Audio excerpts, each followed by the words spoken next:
BNP তো মাটি মানুষের দল। এটা তো কোনো নির্বাচন হচ্ছে না।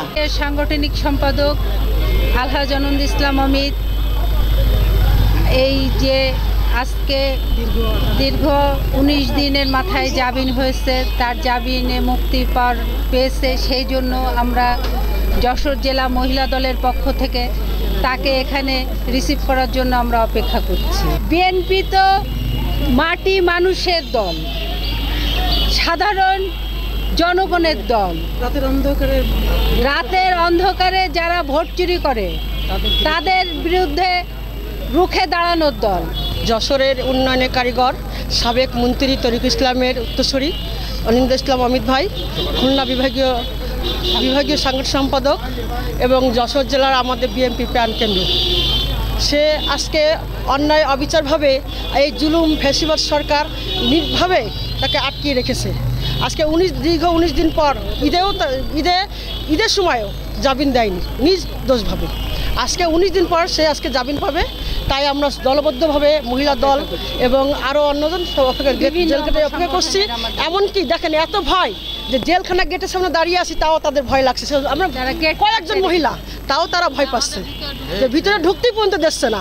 তাহলে আমরা কোন দেশে বসবাস করছি, এইটাই আমার জনগণের কাছে প্রশ্ন থেকে যাচ্ছে যে কোন দেশে বসবাস করছি। যে একটা নাগরিক, আমরা বাংলাদেশের নাগরিক, সেই নাগরিকত্বের অধিকারটা খুব আমরা পাচ্ছি না। মানে জনগণের টাকাকে লুট করার জন্য এই পাতানো নির্বাচন দেখিয়ে জনগণের টাকাগুলো আত্মসাৎ করতেছে। এই জন্য বিএনপি কেন যাবে এই ভোটে বলেন? লোগো দেখছেন, এটা তো তারা দেখাচ্ছে। যদি বিএনপি আসতো অবশ্যই তারা লোগো দিত। এটা তো পাতানো, তারা ফাঁদ পেতেছে। তো এই পাতানো ফাঁদে তোমরা আসো, আমরা তোমাদের সঙ্গে আসি, কিন্তু না, এটা হচ্ছে তাদের দেখানো। আর যদি বিএনপি আসতো তাদের পাইতরা অন্যরকম হয়ে যেত ভাই। এটা হলো ওদের নির্বাচন, এটা তো কোনো নির্বাচন হচ্ছে না। এটা তারা ড্যামি নির্বাচন দেখাচ্ছে, তাদেরই সমস্ত তাদেরই দল। এখানে কোনো বাইরের কোনো লোক নেই বা কোনো দলের কোনো লোক নেই, শুধু আওয়ামী লীগেরও পাতানো নির্বাচন করতেছে। এটা লোগো দেবে কি? ওর তো ম্যান অফ লোগো, ম্যান ওতে তো লোগো লাগে না ভাই। ওদের লোক লাগাতে ভোট হচ্ছে, ভোট তো হচ্ছে না।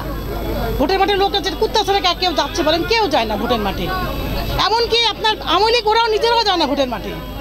দেখেছেন ভোটের মাঠে যেতে?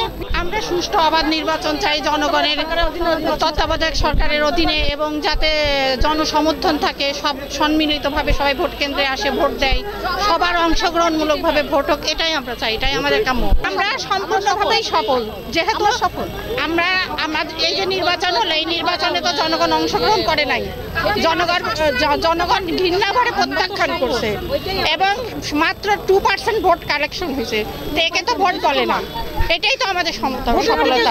ভোটের লোক মাঠে কেউ যায় নাই, ইভেন তারা হচ্ছে এইটারে বয়কট করছে, বর্জন করছে, এটাই নীরব প্রতিবাদ।